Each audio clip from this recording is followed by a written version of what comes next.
Hello Internet, Big Monday here, and welcome to the 6.83 update for Dota 2, the Shifting Snows update. Now, it's been out a couple of weeks now, but I wanted to do a quick highlights video of it because I've not bothered doing a full one because the guys at Dota Cinema do a massive, I think it's like 3 hours. Purge has done one, a lot of the other big streamers have done one. So I'll drop a couple of links to those guys in the description and maybe at the end of this video. You should probably check them out if you really want to see the ins and outs and you've not looked at it yet. If you've not looked at it yet, you should at least scroll down and check out the heroes you play regularly. But what I just want to discuss today is some minor changes that I think people will either misinterpret and not realise their significance, or things that seem quite minor but are actually very, very significant. So I'm going to quickly run through them. So the first one we've got is the first rune spawns are now both bounty runes, and they're twice as effective. Now, the way we've seen this play out in games is that a lot of the time people just don't go for runes, and I don't get why, because bounty runes are, a double bounty rune is so good. 100 XP gets you halfway to level 2, so this can give you a big advantage. I mean, if you're a jungler, one of the big deals with a lot of junglers is they generally run out of regen before they get a high enough level to sustain themselves if they don't jungle really well. So that really well accelerates a jungler. If you're in a solo lane, you're going to have a hard lane usually, and what you need to get is a level advantage to level that, to make that lane a bit more even, and this gets you there a lot faster. When we do see people competing for these, you see them putting them on the supports, and there are situations where I think that is relevant. If there's a particular disable on a support that you want to get up early, or some sort of ability that will increase your kill potential, it can be good. But usually I think what you should be doing is putting these on the carries. If your carry is a lot closer to level 2 than the other team, that gives him sort of half a level of time where he's got an extra ability to give him more kill potential, give him more escape potential, give him more ability to last hit. So I think people are really undervaluing this change. Massively undervaluing it. I think, you know, you should really be fighting for those runes. Anyway, moving on. Illusions now deal 25% less damage destruction. Now, I think in the past couple of updates we've seen, I've made a couple of comments that I think they're trying to lean Dota towards being more teamfight orientated and much less rat. And that makes a lot of sense in that it's the teamfights that are exciting. The teamfights are what really draws in the spectators, and because nobody wants to watch a 50-minute rat game where both teams just play defensively and chip away at the towers a bit at a time. Nobody wants to see that. So what we've got with this is we're discouraging that a bit. I wouldn't say necessarily illusion heroes aren't going to be viable as pushers. They're just going to be a little bit slower. So it's going to encourage the ones that I think, maybe I'd go back and join the team fight now. That's going to push them over the line. They go back and join the team fight. So that's going to. It doesn't sound like a lot, 25%, but you know, all illusion-based pushes are going to be 25% slower. So it's going to make a big deal. Illusion runes not going to be useful for pushing anymore. They're going to be more useful. They're going to be lean towards being used to CS with or to harass. Okay, the melee and range barracks, I think that's a completely pointless change. I think by that, I kind of see why they did it. So your team gets more gold. I think that gives to the supports a bit more, whereas it's usually the carries that get less hit. Not that big a deal. Let's quickly skim down. Ancient Granite Golem's health has been reduced, and he now has an aura that gives him 15% bonus health to its all allies. Now, when you're trying to take the Ancient camp, that can be really, really significant when it's been stacked. The main problem is if you've got a triple or quad stack in there, and you've got more than one Ancient Granite Golem, you're really going to have to make sure you take those out first now, or all the other creeps are going to take a lot longer to take out. So a lot of people have talked about how this is going to affect Shen, and that is really good. I'll get to that in a sec. But you need to bear in mind, if you're going for a stack now, you can't just you got to target the ancient granite golems first, or the other creeps are just going to be much more tanky. Now with Shen, again, I think it leans him towards the team fight, because Shen can now grab, once he's got a scepter upgrade, he can grab an ancient granite golem, and all allies nearby are going to get this extra 15% bonus health, which it doesn't sound like a lot, and in the early game it's not, and on the golem's health itself it's not that much. When you think about heroes like Pudge with like 4k of health, it's going to be a huge amount. An axe, a centaur, tanky heroes like that, this is going to be a massive amount of health for them, and the only way to get rid of that is to take down the granite golem, which has got 1700 damage. I'm presuming they're still spell immune, so that's 1700 from right clicks. That's not going to be easy to just burst them down. So it's quite a significant buff to everyone in your team as well. And if you've got people who've got percentage-based healing, like Phoenix's Sunbeam, that's going to make that even more effective now. You're going to get even more value from that. So quite handy there. Okay, maximum attack speed. That's quite obvious. We'll skip down past that.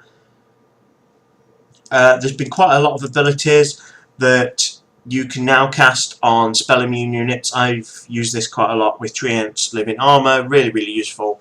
Obviously, you cast your BKB, can't be damaged by magic, and now somebody like Tree can put his Living Armour on you, massively reduce physical damage. Really useful, but I don't think any of those are really significant changed. Vision on Fog of War can now be numerical value. I don't think we're going to see this showing changes at the minute. Previously it went in increments, but I've not noticed any significant differences in the Fog of War yet. It's kind of not a significant difference. This one's one that's really difficult to notice. Just look at the tooltip. Right, so if you had vision between two intervals, it would sort of jump to whichever one was nearest. So I kind of... It's going to affect how you show in the fog or not, but it's going to take a little bit of getting used to. Because there's a lot of visions that are going to be a tiny bit longer and a lot are going to be a tiny bit shorter. At least that's what I'm seeing from that anyway. A borrowed time duration increased from 345 to 456. Now, a lot of people think this is a really small change, and in a way it is, and that's the whole point, but it gives Abaddon another second where you can't do anything to him in a fight, which it doesn't sound like a lot, but if we're going late game where he's doing quite a lot of damage with his right clicks, it's going to be really significant. And Abaddon is a really problem hero during his ultimate, because you just can't attack him, you just can't do anything, you're just going to heal him. So kind of a difficult one there. I mean, I think with the support Abaddon, I don't think it's going to make much difference, but with a carry Abaddon, somebody that's got a really high damage output, that you can't afford to just leave him alone for an extra second. You know, extra second for somebody who's got 300-400 damage, that could be another one of your supports dead. So it sounds like a small change, but I think it's actually a really big change. Let's skip down. Nightmare cooldown. Scales now. No big deal. No big deal. Bloodseeker is now in captain's mode. I think that's a little bit premature, to be honest. He changed the playstyle of the hero for me. I've tried him in a lot of different styles since the change, and I think he's viable. He's much more flexible than he used to be, so I think he should have been given more time for people to really try him out and experiment with him. Although I think what most people are trying to do is they're trying to make him work the way he worked before, which is kind of possible, but I don't think it's necessarily the best way to be doing it. Right, okay, let's get down. Okay, so Bristleback. Quill Spray stack damage increased from 30 to now scaling to 30, 32, 34, 36. Small amount of extra damage, but you'll see a lot of times there'll be a really long chase with Bristleback. Let's say you know the rest of the team are dead. Bristleback gets away. That is entirely the point of that hero, that he cannot be chased down and killed. Or he can, but it's really, really difficult. So what they're trying to do there is make it even more difficult, because obviously as you're chasing him, you're attacking him, Quill Spray is going to keep going off. It's going to be that little bit more difficult to chase him down and attack him now. It's going to force you to coordinate and sort of lock him down, get in front of him, so you do a decent amount of damage. So there's going to be a lot of Bristleback games where you wouldn't have got away previously, now he's going to get away. Or maybe even be able to turn and get a kill, because a lot of times when you see somebody on really low health like a Bristleback, you just chase and chase and chase and chase until you get damaged by the Quill Spray, and you can just turn around, goo you and kill you. Okay, okay, not a significant change there. No. This one's, I think, a massive buff to Crystal Maiden. Now, it doesn't sound like a lot, but the radius being increased is it's only 150, but it adds up to a much bigger area. So it's been much more likely people have to sort of path around trees to get around it and stuff like that. The explosion damage radius has been increased. So although Crystal Maiden isn't actually going to be doing more damage, it's going to be those random explosions are going to be damage more people. So her AoE damage is going to increase. So she is solo kill potential probably pretty much the same, but usefulness in a team fight really, really good. Massive increase there. I mean, yeah, you'll see some team fights where Crystal Maiden just wrecks everybody if they leave her alone. She's so squishy, so it's always tempting to just leave her to her own devices. She's so squishy, like that. It's Crystal Maiden, we can kill her like that.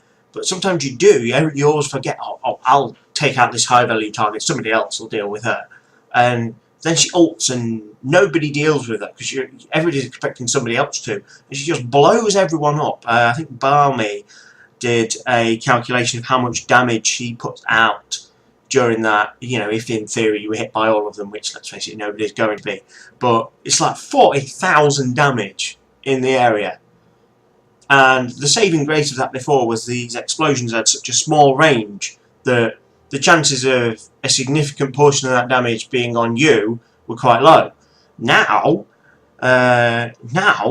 there's much higher chance of you being caught in each explosion. So huge buff to CM. I mean, it sounds small, but it's a big buff.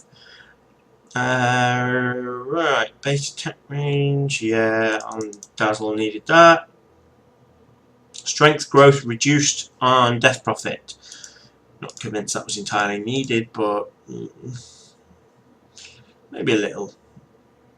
Glimpse mana cost rescaled, so it's now cheaper in the early game and more expensive at the end. I think that was necessary. There's quite a lot of times in the early game where you just haven't got the mana to cast Glimpse. It's going to make some significant differences to Disruptor in the early game. Going to make it much easier for Disruptor to get kills or for him to help his character get kills. So making him much more viable.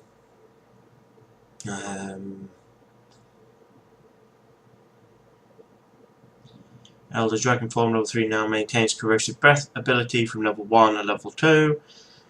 Okay. Big difference from Drow Ranger here now. Illusions now benefit from the marksmanship bonus. Now I kind of figured these already did. I didn't realise they didn't until I read this. So if you've got the ranged illusions, all going to get Drow Ranger's attack buff now. Which, if we're talking Terrablaze Metamorphosis illusions, we've got any Manta heroes that are ranged, like Viper, or maybe if we've got Naga, all going to get a significant buff. But I think that's pretty much they're going to be slightly stronger now, but if a Drow is in play, and slightly less stronger if she's not. So it's kind of like Drow balances that out. Okay, any other Enchant token mana cost reduced. This is a brilliant change to Earthshaker. As any Earthshaker player will tell you, he really sucks for mana, big time. So having that at level 1, really cheap on mana, is really useful. Okay, not a big deal. Not a big deal. Time walk no longer slows attack speed. Chronosphere cooldown increased. Right.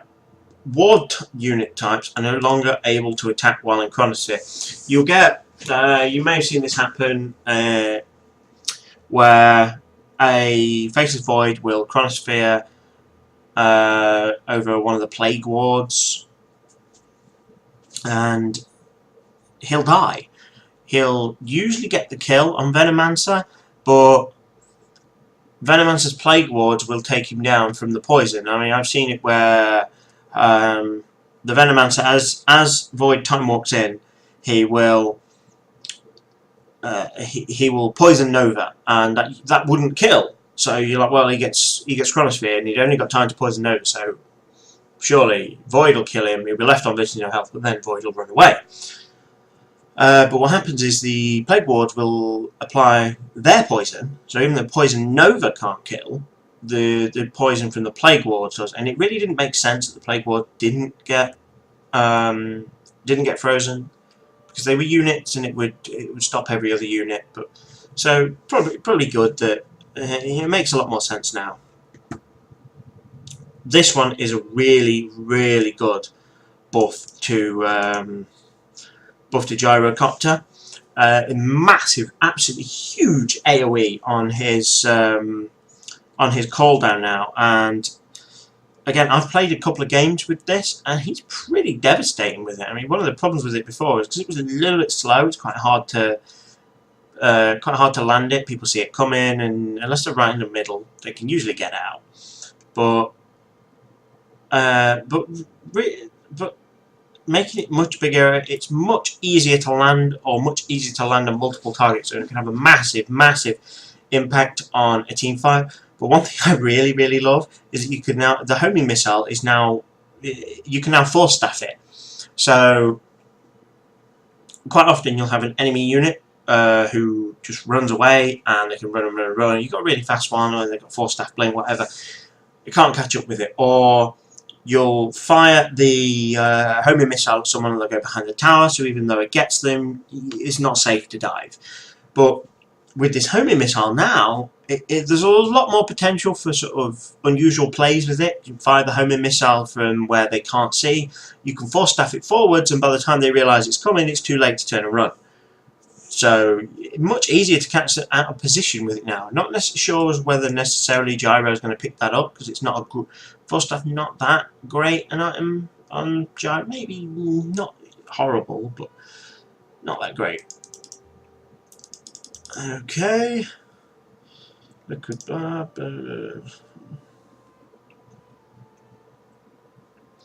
Check Chromatic Blinding Light. No big deal. No big deal.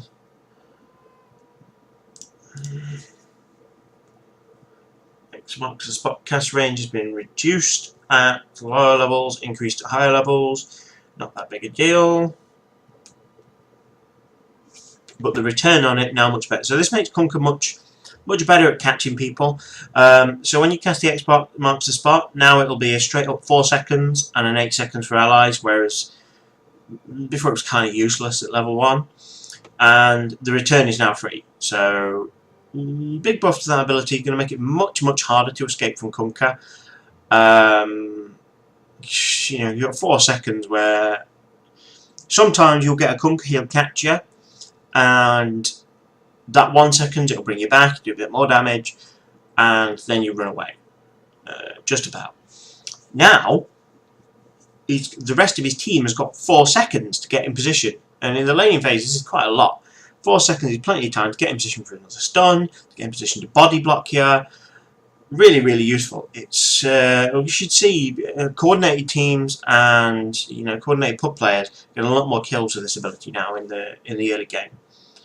Okay, I'm going to skip over Leshrac because nobody plays Leshrac. Chain Frost cooldown from has basically been reduced in the early game. Oh, this is a really cool ability on Lifestealer. Infest now allows you to control the unit you're using using the sub ability. So you can infest, and you get this new ability to come up, control, and this is great because you can just run around as a creep. So if you've got creeps with abilities, you can use their abilities. If you're in an enemy creep, you can just sort of run off a bit, and the unit will just appear normal to the enemy, although they can attack it. It will get Lifestealer's movement speed, so you'll see them running slightly faster. It's really cool. It adds a bit of a stealth element to Lifestealer, which is I'm not really sure how effective it's going to be, but it's certainly going to be a lot of fun. Lena, projectile. Now this is a great change to Lena. I love this, and it's not that significant, but I love Lena. So thank you for giving us some love, Valve.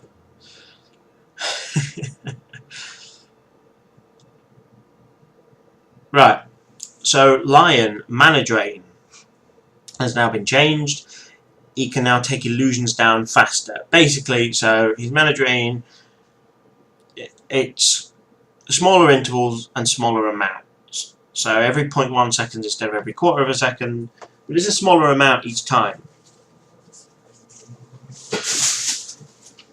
So all it's really good for is killing illusions quicker. No big deal. Might be significant against somebody like Terrorblade. Maybe you get one more attack off. But yeah.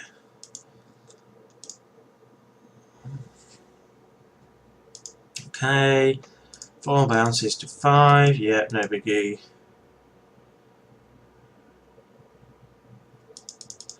Morphling. Actuate. No big deal. Come on, let's get to my favourite one. No big deal, no big deal.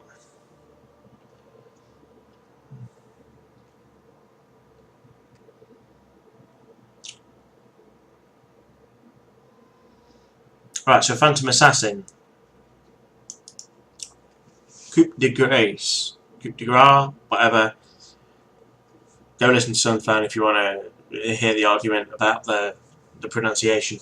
But anyway, critical strike damage has been rescaled, so it's slightly smaller in the first 2 levels. And I really like this change because again, it's one that seems really small, and that's what most of the changes in this patch are.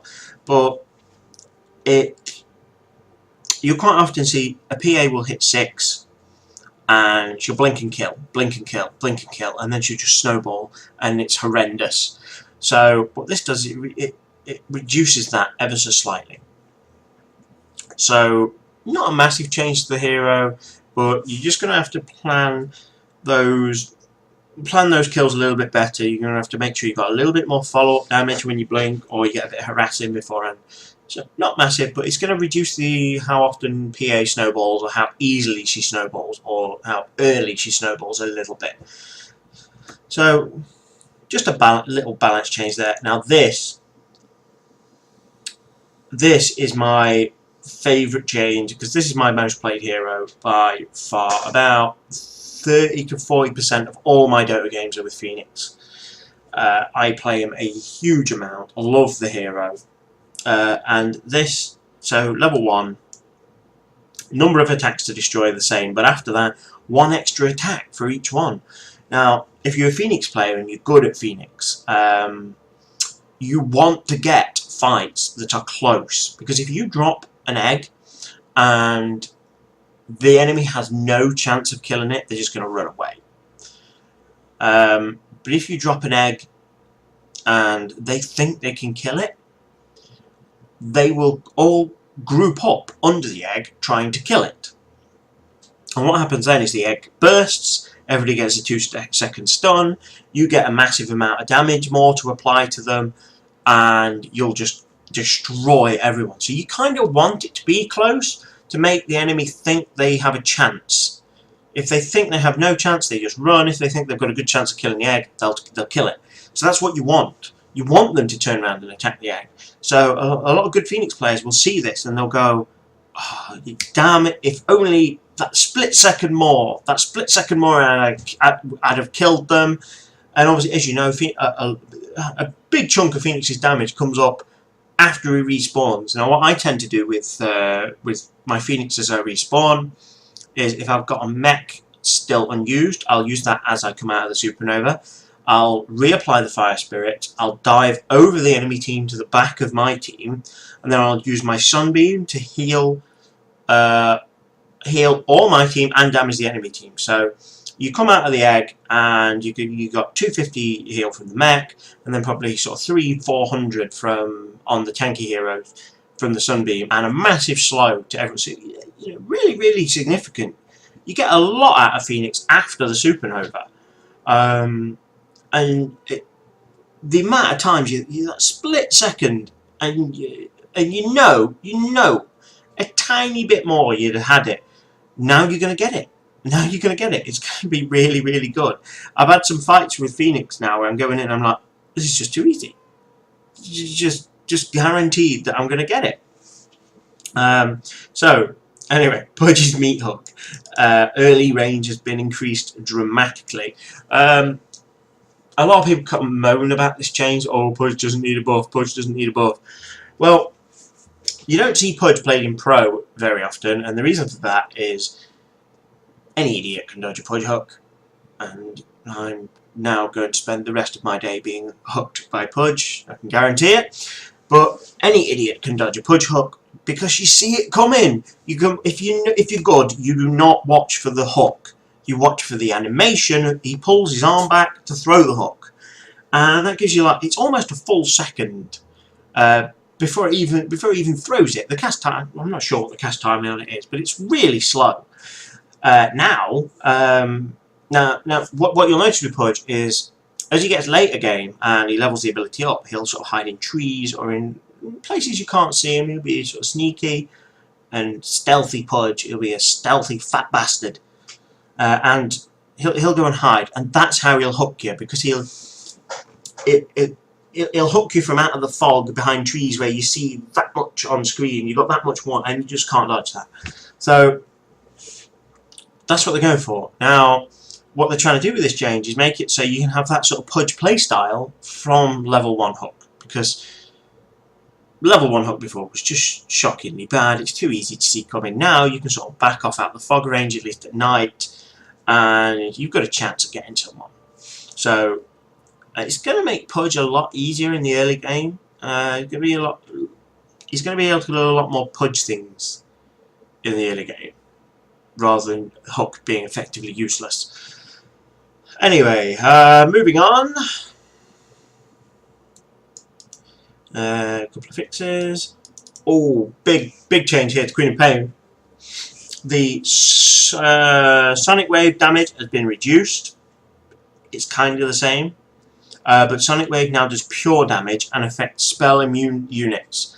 So a lot of the time, no different against heroes like Anti-Mage or Pudge that get magic resistance. Much more effective. Blink cooldown has been increased at the early levels, so it's just going to be you've got to be a little bit more careful about where you initiate early on. But the blink range has been increased, and that blink range is massive, man. I mean, it's kind of the average of the blink dagger's maximum versus its blink if you go over the max. So, I mean, she's a blink hero. You think she could escape? Quite often she'll blink, an enemy will blink after her with their blink dagger, and because the enemy could blink further, she'll get caught.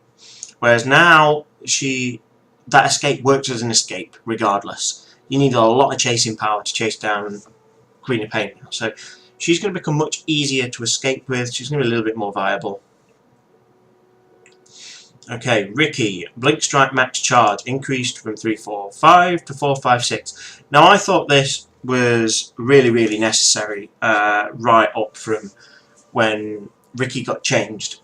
Now, what you would see with Ricky after the change is he would come into a team fight and he would just blink, blink, blink, blink, blink, blink, and he'd use up all 5 of his charges.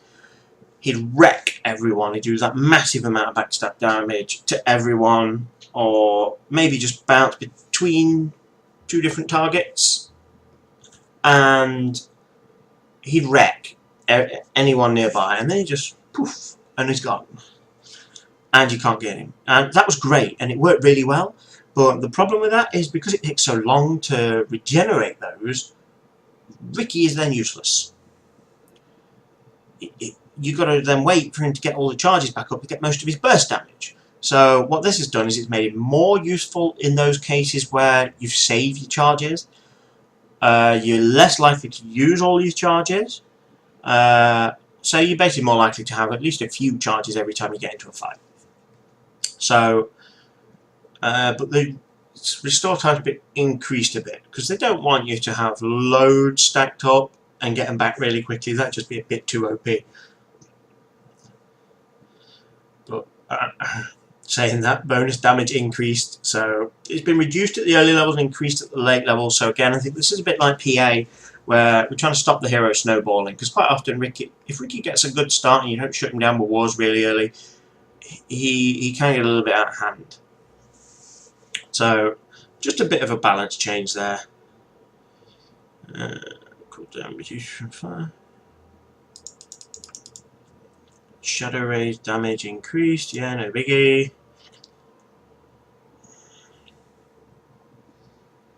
So cooldown reduced, agility reduced on Skywrath. Yeah, no biggie.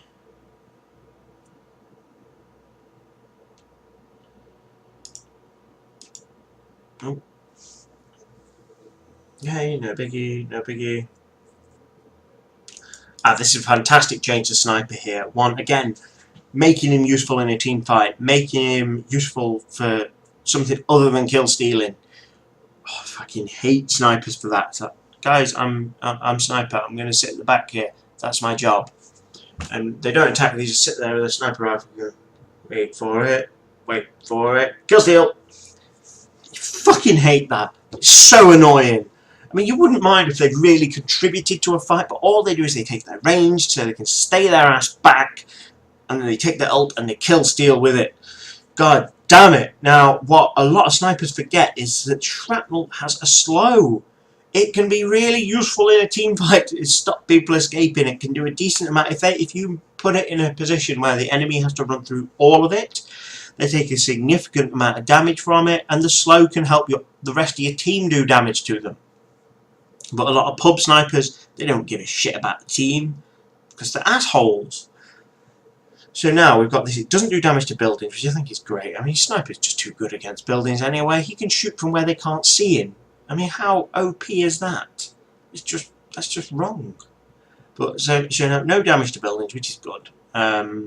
So you could sort of blink into the trees or force stab, whatever, hide in the trees with Sniper. Use shrapnel for vision, and then just pop away at the tower still. So you can still kill a tower from this sort of safe haven of wherever the fuck you like, but the shrapnel's not going to do damage anymore.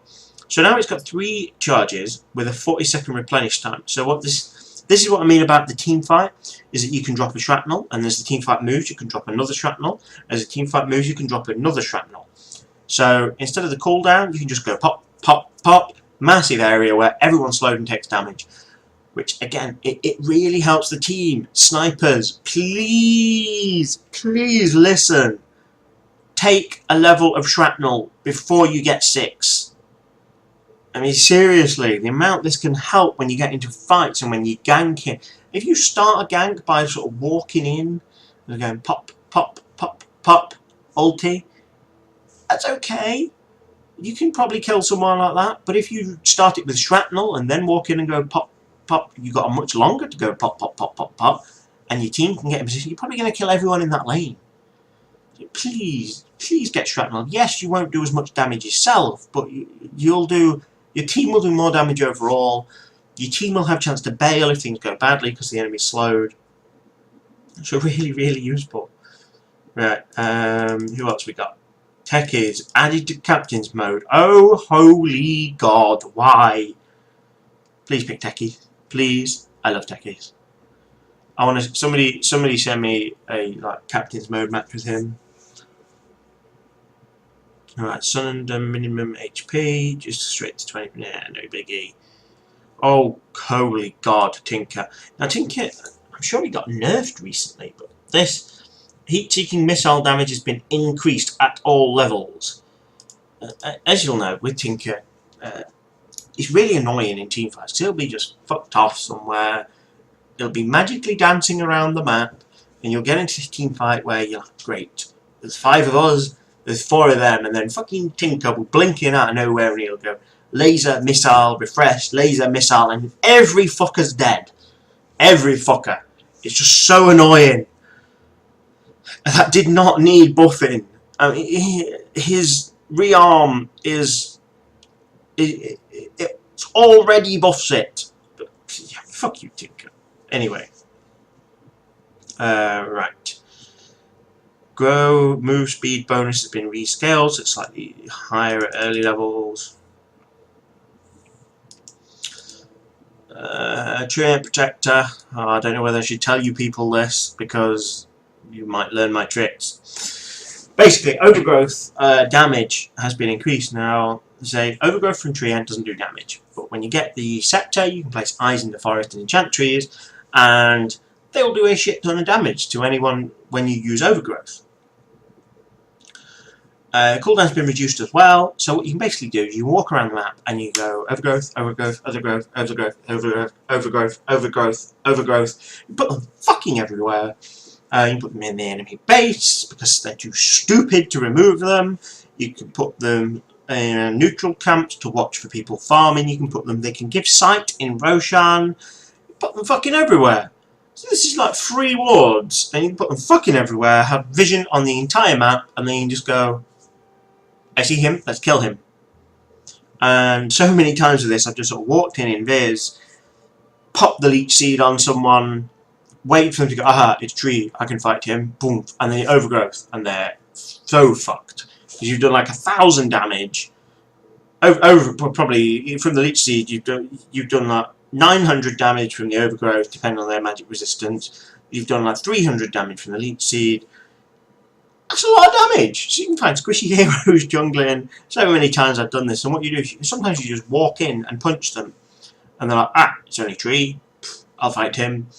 And if they don't run, you wait a bit and you punch them, and you wait a bit and you punch them, and then you're getting down a bit. So you put leech seed on, the leech seed heals you, and then they're oh shit, and then they run, and then you overgrowth. And so many times I've solo killed people who think they're really, really tough.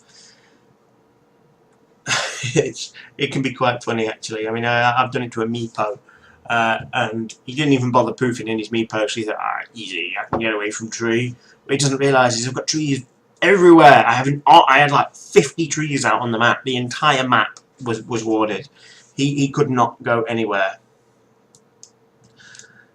So good. So anyway, Wave of Terror, that Power Shot. This is an incredible change. The travel range has been increased to 2,600. She's a good buddy of Sniper's now. So Sniper's got 3,000 range on his ult, I think. Something stupid like that. Well, now you've got a spotter. Always. This is fucking ridiculous. I mean, oh, I've missed my stack time. All the way across the map. Fucking gone. Okay, maybe not quite the entire map. But, I mean, seriously? 2,600 range?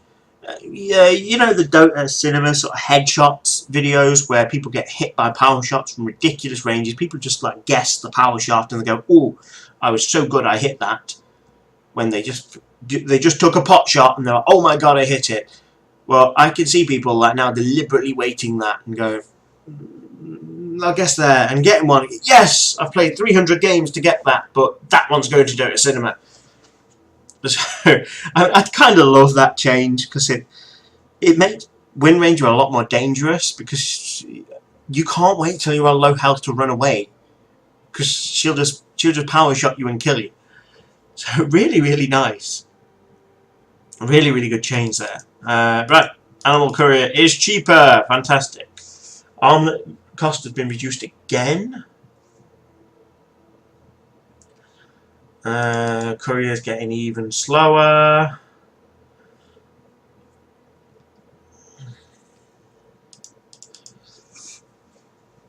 Broadsword has replaced Talisman of Evasion in the side shop. I don't know anyone who I have ever seen buy a Talisman of Evasion in the side shop, unless you're like, you're roaming around the map and you just happen to be there. Usually you'll go elsewhere though, and I think this is why they've done this. They're like, nobody buys it.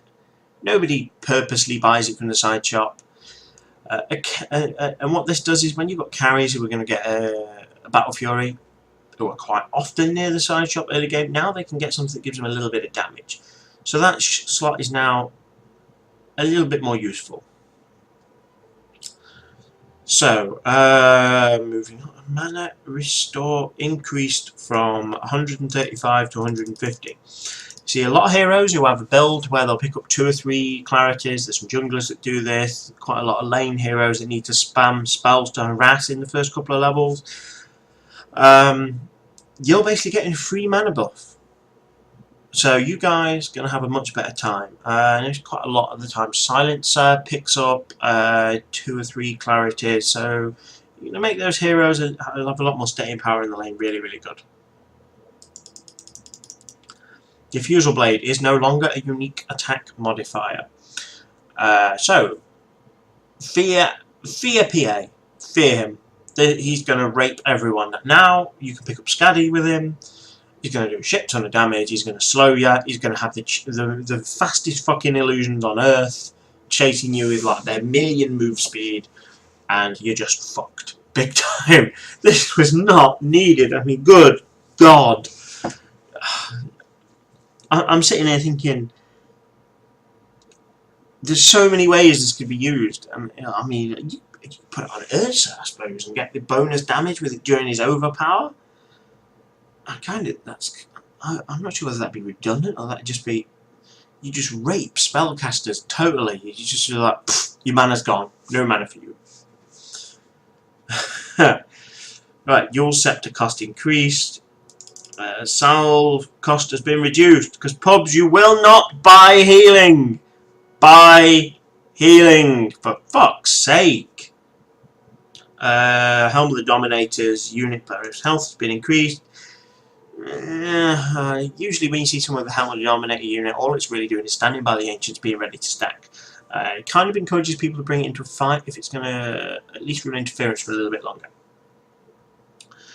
Max 1 charges, increasing, no big deal. Recipe cost for the medallion increased, no big deal. Pipe is now cheaper. Barrier duration being no big deal. Refresher cooldown, no big deal. Okay, Shadow Amulet, cost reduced. So Shadow Blade's now going to be cheaper. You've got those annoying Shadow Blade heroes. You're going to have to worry about them a little bit earlier.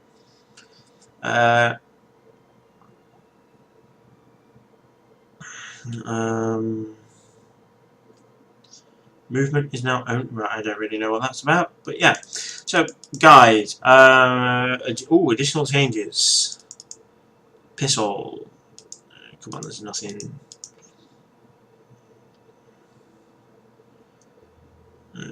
Yeah, there's mainly book fixes now and spectating.